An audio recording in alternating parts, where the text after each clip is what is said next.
بسم اللہ الرحمن الرحیم۔ السلام علیکم۔ افطار کے وقت سے کچھ دیر پہلے کا وقت تھا۔ ایک گلی کے نکڑ پر دو بچے ایک دوسرے سے جھگڑ رہے تھے۔ دونوں کے ہاتھ میں ایک ہی پھٹا پرانا جوس کا ڈبہ تھا۔ ایک دوسرے سے چھینتے، دھکے دیتے، چیخ چیخ کر بولتے، یہ میرا ہے۔ نہیں، میں نے پہلے لیا تھا۔ آس پاس سے گزرنے والے لوگ بس ایک نظر ڈال کر آگے نکل جاتے۔ کسی کے پاس اتنا وقت نہ تھا کہ رکے اور بچوں کو سمجھائے۔ ایک عورت نے قریب سے گزرتے ہوئے زیر لب کہا، پتہ نہیں ماں باپ کہاں مر گئے ان کے۔ پھر ہاتھ میں موجود بریانی کا ڈبہ کسی اور کے دروازے پر رکھ کر واپس چل دی۔ اسی وقت ایک صاف ستھری گاڑی ایک بنگلے کے سامنے رکی۔ دروازہ کھلا اور احمد گاڑی سے اترا۔ سفید شلوار قمیض، کاندھے پر ہلکا سا رومال، آنکھوں میں خاص چمک۔ 4 سال بعد امریکہ سے وطن لوٹا تھا۔ دل میں کئی خوشیاں، کئی جذبات اور بے شمار سوال لیے۔ دروازہ کھلا تو بچے دوڑتے ہوئے آئے، بابا آ گئے، بابا آ گئے۔ احمد نے دونوں کو باہوں میں بھر لیا، بیٹی کو گود میں اٹھایا، بیٹے کے بالوں میں ہاتھ پھیرا۔ فائزہ دروازے پر کھڑے مسکرا رہی تھی۔ خوش آمدید احمد، آپ کے بغیر یہ گھر ادھورا لگتا تھا۔ گھر اندر سے جگمگا رہا تھا، ہر کونے میں رنگ و نور، کھانے کی خوشبو، مہمانوں کی چہل پہل۔ احمد نے چاروں طرف نظر دوڑائی، ہال میں، صحن میں، خواتین کے گروپ میں، مردوں کے حلقے میں، مگر کسی چہرے پر وہ نظر نہ ٹھہری جسے وہ برسوں سے یاد کرتا رہا تھا۔ احمد نے فائزہ سے آہستہ سے پوچھا، رقیہ نہیں آئی کیا؟ فائزہ نے کندھے اچکائے، یہیں کہیں ہوگی، شاید اندر بیٹھی ہو، اتنے لوگ ہیں، میں تو سب سے مل بھی نہیں پائی ابھی۔ احمد نے بات ٹال دی، دل میں ایک عجیب سی بے چینی ابھری۔ وہ سوچنے لگا، کیا واقعی میری بہن یہاں ہے؟ 4 سال کا فاصلہ اور آج بھی وہ سامنے نہیں آئی۔ کیا کوئی ناراضگی ہے یا پھر کوئی اور بات؟ نماز مغرب کے بعد مہمان ایک ایک کر کے جانے لگے۔ احمد نے پھر تلاش کی، پھر فائزہ سے پوچھا، فائزہ، رقیہ نظر نہیں آئی، کہاں ہے وہ؟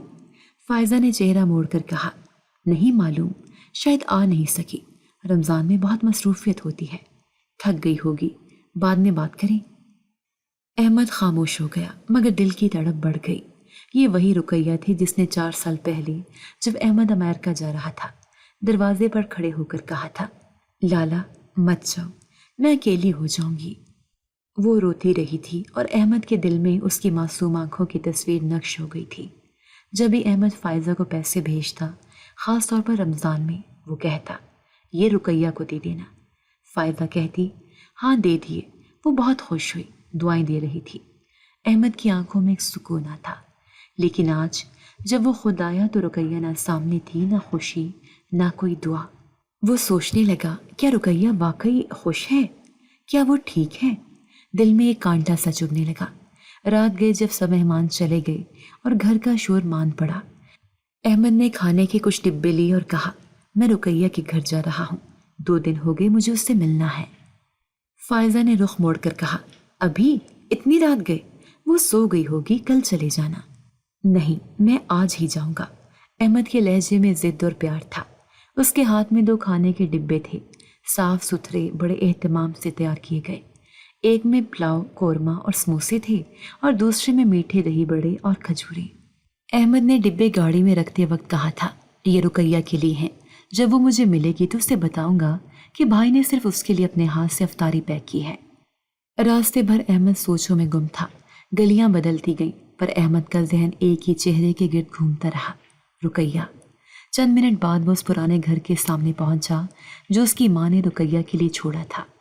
احمد نے دل میں سوچا، اب شاید وہ اپنا دروازہ کھول کر مجھے گلے لگا لے گی، 4 سال کا فاصلہ پل بھر میں مٹ جائے گا۔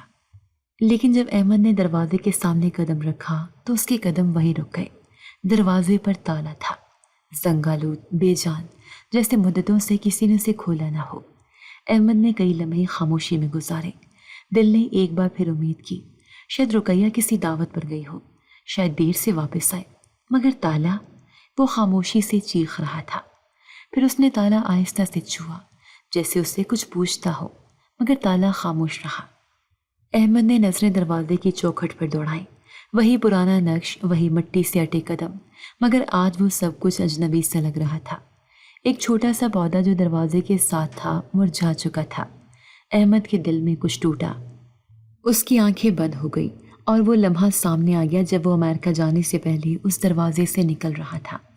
رقیہ نے اس کا ہاتھ پکڑ کر کہا تھا، لالا مت جاؤ، میں اکیلی ہو جاؤں گی۔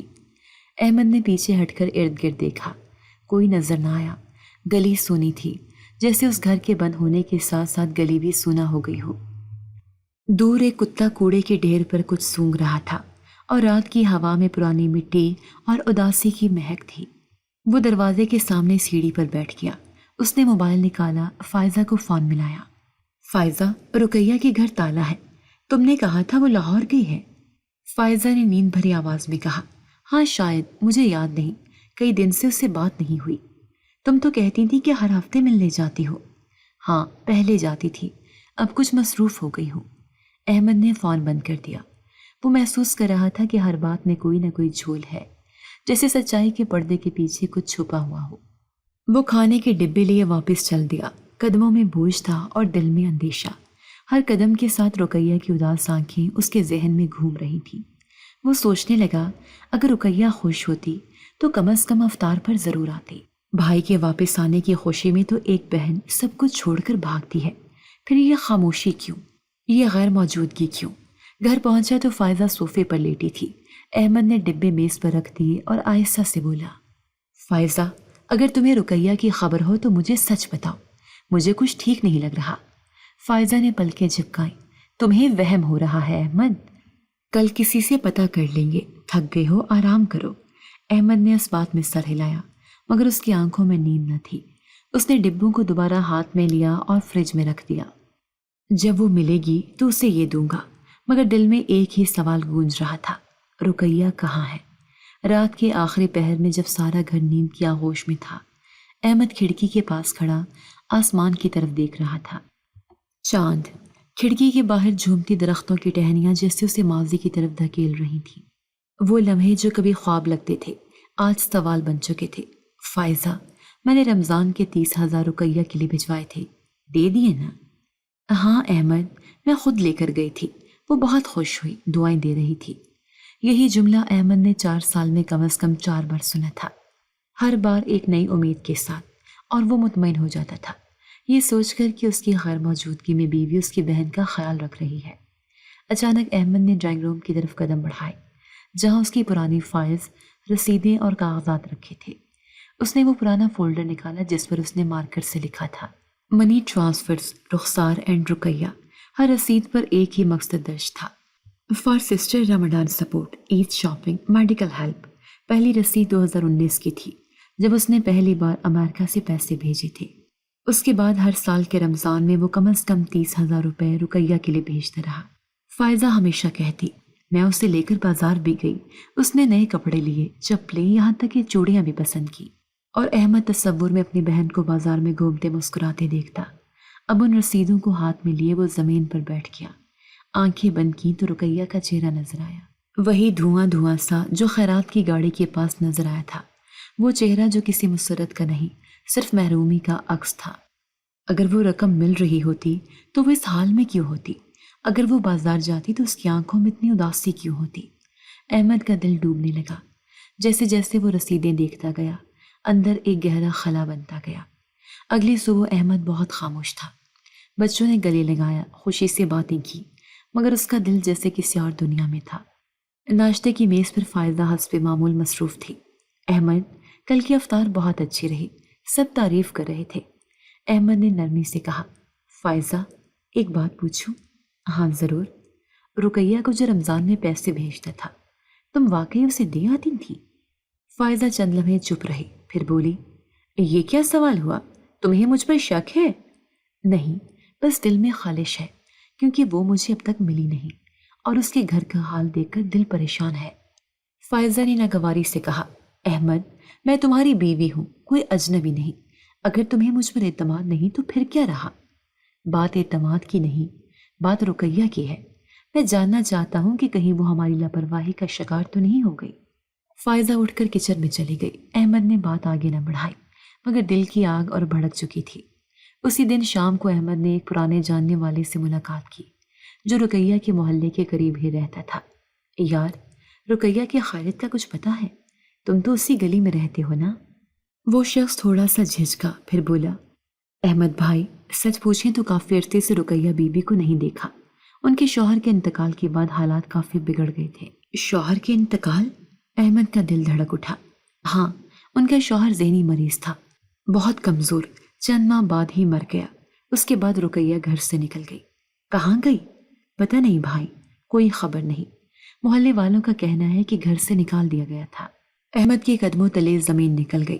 وہ شخص جاتے ہوئے کہہ گیا، کبھی کبھی سوچتا ہوں، اتنی شریف لڑکی اور ایسا حال، کسی نے تو اس کا حق مارا ہے بھائی۔ رات کو احمد کی آنکھ نہ لگ سکی۔ رقیہ کی آنکھیں، وہ رسیدیں، وہ کھانے کے ڈبے، سب ایک ساتھ آنکھوں کے سامنے ناچ رہے تھے۔ وہ آہستہ سے بڑبڑایا، میں نے اپنی بہن کو بھروسے میں دیا تھا، مگر شاید وہ بھروسہ دھوکہ بن گیا۔ اور اس لمحے احمد کو یقین ہو گیا، رقیہ تک وہ رقم، وہ محبت اور وہ تحفظ کبھی پہنچا ہی نہیں۔ 3 دن گزر چکے تھے۔ احمد ہر شام افطاری کے بعد کھانے کے کچھ ڈبے لے کر رقیہ کے دروازے پر جاتا۔ چند لمحے رکتا، تالا دیکھتا اور خاموشی سے واپس آ جاتا، جیسے کوئی امید باقی ہو کہ شاید آج وہ دروازہ کھلے، شاید آج رقیہ اندر سے آواز دی، لالا آ گئی؟ مگر ہر بار وہی تالا، وہی سناٹا اور وہی سوال جو دل کو چیرتے جا رہے تھے۔ چوتھے دن احمد نے فیصلہ کیا کہ خاموشی سے یہ کھیل نہیں کھیلا جا سکتا۔ اس کے دل میں جو خالش تھی وہ اب تشویش بن چکی تھی، اور ہر گزرتا لمحہ اسے اس انجام کی طرف دھکیل رہا تھا جس سے وہ ڈرتا تھا۔ شام کی ہلکی روشنی میں وہ دوبارہ رقیہ کے گھر کے سامنے کھڑا تھا۔ دروازہ حسب معمول بند تھا، زنگالو تالا اپنی جگہ خاموشی سے کھڑا تھا، مگر آج احمد کی نظر اس تالے پر نہیں تھی، بلکہ آس پاس کے در و دیوار پر تھی، جنہوں نے مہینوں تک اس بند دروازے کو دیکھا تھا۔ اس نے دائیں طرف والے گھر کی گھنٹی بجائی۔ کچھ دیر بعد ایک ادھیڑ عمر کی خاتون دروازے پر آئی۔ السلام علیکم بہن جی، میں احمد ہوں، رقیہ کا بھائی۔ خاتون چونکی، پھر چہرے پر سنجیدگی چھا گئی۔ جی، پہچان گئی، کافی سال ہو گئے آپ کو دیکھے۔ جی، میں امریکہ میں تھا، بس 2 دن پہلے واپس آیا ہوں۔ رقیہ کے گھر آ رہا ہوں، مگر ہر روز تالا ہی دیکھتا ہوں۔ کچھ معلوم ہے آپ کو وہ کہاں گئی؟ خاتون نے ایک ٹھنڈی سانس لی، پھر کہا، بیٹا، یہ گھر تو کئی مہینوں سے بند ہے۔ احمد کی سانس رک گئی۔ کئی مہینوں سے؟ جی، پہلے تو کبھی کبھی روشنی جلتی نظر آتی تھی، مگر پچھلے تقریباً 8-9 مہینے سے تو کوئی آیا ہی نہیں۔ مگر وہ رہتی کہاں ہے؟ اس کا شوہر، بچہ؟ خاتون کا لہجہ مزید سنجیدہ ہو گیا۔ اس کا شوہر تو بہت کمزور اور بیمار سا تھا، 2 سال پہلے سنا کہ مر گیا۔ رقیہ کچھ دنوں بعد اس گھر سے بھی چلی گئی۔ کسی نے کہا اسے کسی نے نکال دیا، کسی نے کہا خود چلی گئی۔ سچ تو اللہ ہی جانتا ہے، مگر اتنا ضرور ہے کہ وہ اب یہاں نہیں رہتی۔ احمد کی آنکھیں پھٹنے لگی، جیسے یقین نہ آئے کہ جو کچھ سنا وہ سچ ہو سکتا ہے۔ آپ نے فائزہ کو کبھی آتے دیکھا یہاں؟ میری بیوی کو؟ خاتون نے ہچکچاتے ہوئے کہا، شروع میں آتی تھی کبھی کبھی، مگر پچھلے 2 سال سے تو ایک بار بھی نہیں دیکھی۔ احمد کا دل ڈوبنے لگا۔ وہ خاموشی سے واپس پلٹا، جیسے کوئی شکست خوردہ سپاہی میدان سے لوٹ رہا ہو۔ گھر پہنچ کر احمد نے فائزہ کو بلایا۔ فائزہ، سچ سچ بتاؤ، رقیہ کہاں ہے؟ فائزہ نے چونک کر کہا، میں نے تو کہا تھا وہ شاید لاہور چلی گئی ہو۔ شاید یا یقین سے؟ احمد، تم مجھ پر شک کر رہے ہو؟ نہیں، میں صرف اپنی بہن کو ڈھونڈ رہا ہوں۔ وہ جس گھر میں رہتی تھی وہ گھر مہینوں سے بند ہے۔ لوگ کہتے ہیں وہ چلی گئی، کسی نے کہا نکال دیا گیا، اور تم مجھے کہتے ہو شاید لاہور ہے۔ فائزہ نے نظریں چرا لی۔ احمد، تم یہ سب کیوں پوچھ رہے ہو؟ تمہیں اپنے گھر پر توجہ دینی چاہیے، افطار، بچے، مہمان۔ نہیں فائزہ، مجھے اپنی بہن پر توجہ دینی ہے، کیونکہ وہ اب تک مجھ سے نہیں ملی۔ اس کے چہرے پر اداسی تھی جب 4 سال پہلے مجھے رخصت کر رہی تھی۔ وہ بس ایک بار روتی ہوئی کہہ رہی تھی، لالا مت جاؤ، اور میں چلا گیا۔ آج واپس آیا ہوں تو نہ وہ ہے نہ کوئی خبر۔ فائزہ خاموش ہو گئی۔ احمد کو لگا جیسے اس کی خاموشی ایک لمبے جھوٹ کا اعتراف ہے۔ رات دیر تک احمد کمرے میں چپ چاپ بیٹھا رہا، موبائل سامنے رکھا تھا، مگر فائزہ کی طرف سے کوئی صفائی نہ آئی۔ وہ آہستہ سے بڑبڑایا، رقیہ، اگر تو نے مجھ سے کچھ نہیں کہا تو شاید تو مجھ سے ناراض ہے، یا شاید تو مجبور ہے، یا شاید تو چیخنا چاہتی تھی مگر تیرے پاس آواز نہ تھی۔ احمد کی آنکھوں میں نمی تھی اور دل میں ایک خوف کہ کہیں وہ آواز ہمیشہ کے لیے خاموش نہ ہو گئی ہو۔ صبح کا وقت تھا۔ احمد نے ساری رات جاگ کر گزاری تھی۔ فائزہ ناشتے کی میز پر مصروف تھی۔ احمد چند لمحے اسے دیکھتا رہا، پھر آہستہ مگر ٹھوس لہجے میں بولا، فائزہ مجھے سچ جاننا ہے، رقیہ کہاں ہے؟ فائزہ نے چونک کر احمد کی طرف دیکھا، پہلے ہونٹوں پر مسکراہٹ آئی، پھر وہ چہرے پر مصروفیت سجا کر بولی، میں نے تو پہلے بھی کہا تھا شاید لاہور چلی گئی ہو، شاید، یا تمہیں یقین ہے؟ احمد، میں کیسے یقین سے کہہ سکتی ہوں، میرا اس سے کوئی رابطہ نہیں ہوتا، لیکن تم نے تو کہا تھا کہ ہر رمضان میں اسے پیسے دے کر آتی ہو، تمہیں تو سب معلوم ہونا چاہیے۔ فائزہ نے قدر سخت لہجے میں کہا، احمد تم یہ تفتیش کیوں کر رہے ہو؟ میں تمہاری بیوی ہوں، کوئی مجرم نہیں، تم مجرم جیسا برتاؤ کیوں کر رہی ہو؟ احمد کی آواز پہلی بار تیز ہوئی، میں 4 دن سے رقیہ کو ڈھونڈ رہا ہوں اور تم بس ایک جملہ دہرا رہی ہو، شاید لاہور چلی گئی ہو، تمہیں معلوم ہے وہ کہاں ہے یا نہیں؟ صاف بتاؤ۔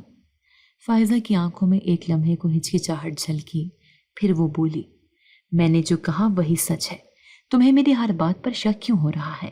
کیونکہ تمہارے ہر جملے میں ابہام ہے، اور اب میں ابہام نہیں سچ سننا چاہتا ہوں۔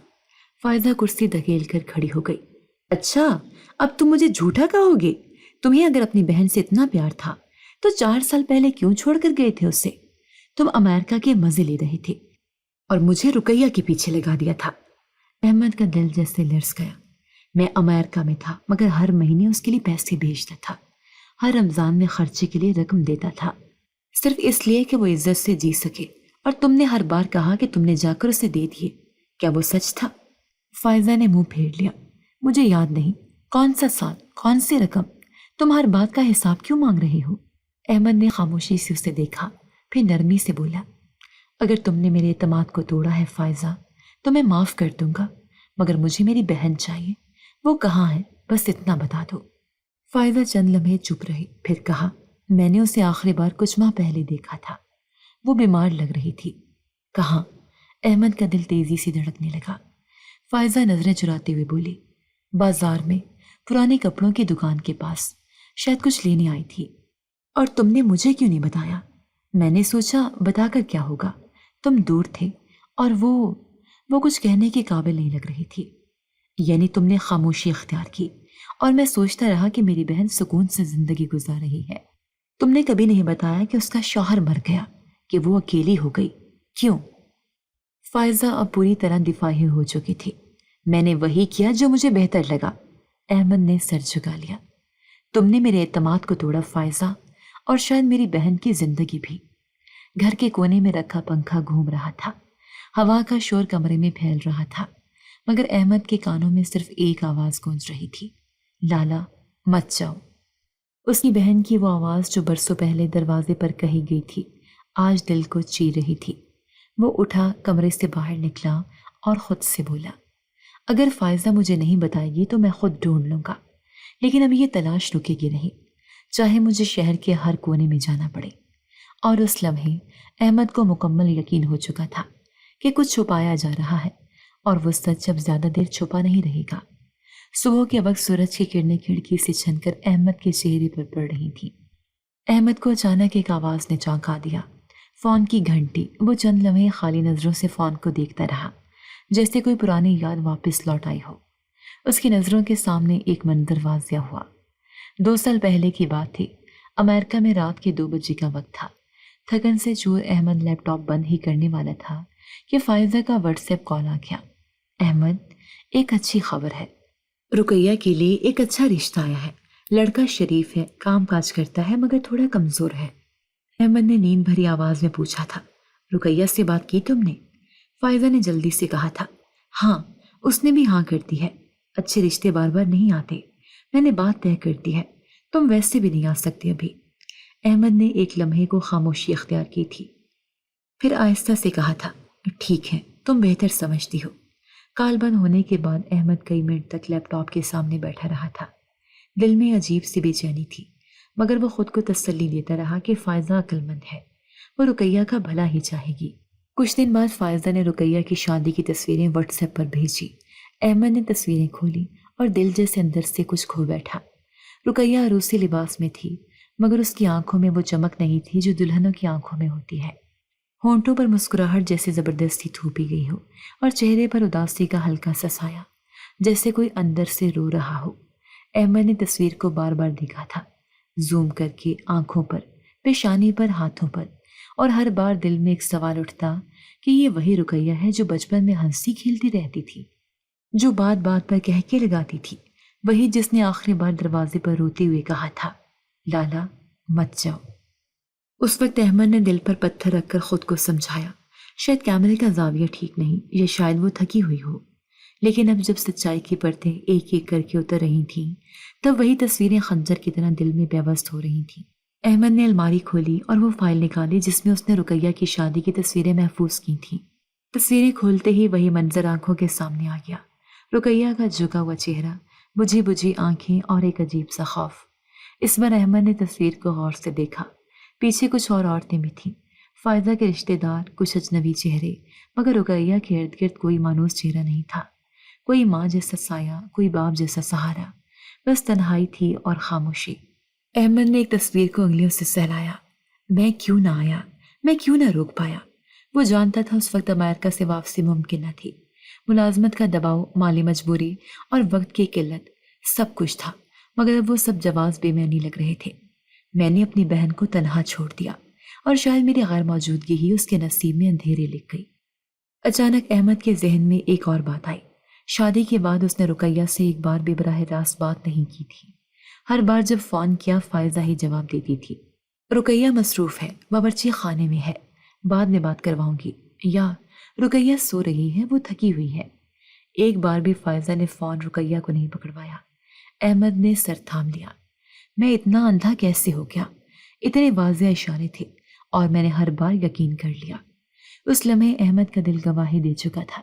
رقیہ کی شادی فائزہ کے ہاتھوں زبردستی ہوئی تھی، اور شاید اس نے کسی سے رقیہ کی مرضی بھی نہ پوچھی ہو۔ رشتہ اچھا نہیں تھا بلکہ آسان تھا، فائزہ کے لیے، اپنی ذمہ داری سے جان چھڑانے کے لیے۔ اب احمد کے شک یقین میں بدل چکے تھے۔ وہ خود سے بڑبڑایا، رقیہ نے میری غیر موجودگی میں مجھ سے مدد مانگنا چاہی، مگر اس کی آواز مجھ تک نہ پہنچ سکی، اور فائزہ نے وہ آواز دبا دی۔ احمد نے تصویریں بند کی، فائل واپس رکھی، مگر دل میں ایک عہد لے کر، میں اب خاموش نہیں رہوں گا، رقیہ کو ڈھونڈ کر رہوں گا، اور اس کے لیے سب کچھ واپس لاؤں گا جو میں نے چھینے جانے دیا۔ اس رات احمد نے پہلی بار دل سے دعا مانگی، یا اللہ مجھے میری بہن واپس دے دے، اور مجھے وہ ہمت دے کہ میں اس کے لیے لڑ سکوں، اس کا حق، اس کی عزت، اس کی زندگی واپس لا سکوں۔ رمضان کا بابرکت مہینہ جاری تھا۔ ہر رات مساجد میں روشنی، تلاوت کی آواز اور عبادت گزاروں کا ہجوم ہوتا۔ احمد بھی انہی لوگوں میں شامل تھا جو ہر رات تراویح میں دل لگا کر قرآن سنتے، سجدوں میں آنکھیں نم کرتے اور دل کے بوجھ کو رب کے سامنے رکھتے۔ اس رات بھی وہ محلے کی مسجد میں تراویح کے لیے گیا۔ دل بھرا ہوا تھا، دماغ میں سوالوں کا طوفان اور لبوں پر صرف ایک دعا، یا اللہ میری بہن کو مجھ سے ملا دے۔ نماز کے بعد وہ باہر نکلا۔ فضا میں تراویح کے بعد کی خنکی اور ہلکی ہلکی خوشبو تھی، جیسے آسمان سے سکون اتر رہا ہو، مگر احمد کا دل بے سکون تھا۔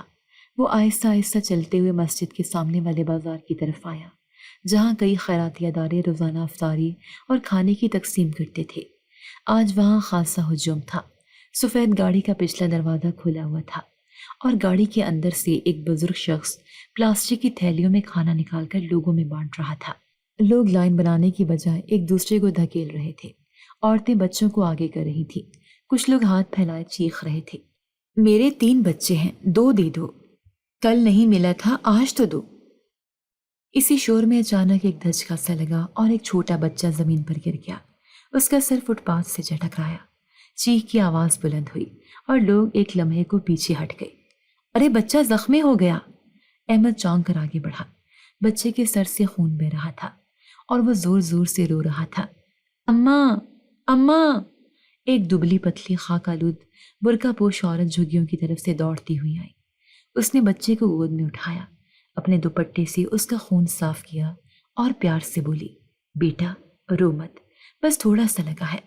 احمد نے اس عورت کا چہرہ دیکھا اور اس کے قدموں تلے زمین کھسک گئی۔ وہ چہرہ، وہ آنکھیں، وہ لرزتی آواز، وہ رقیہ تھی۔ وقت جیسے تھم گیا۔ احمد کا دل زور سے دھڑکنے لگا۔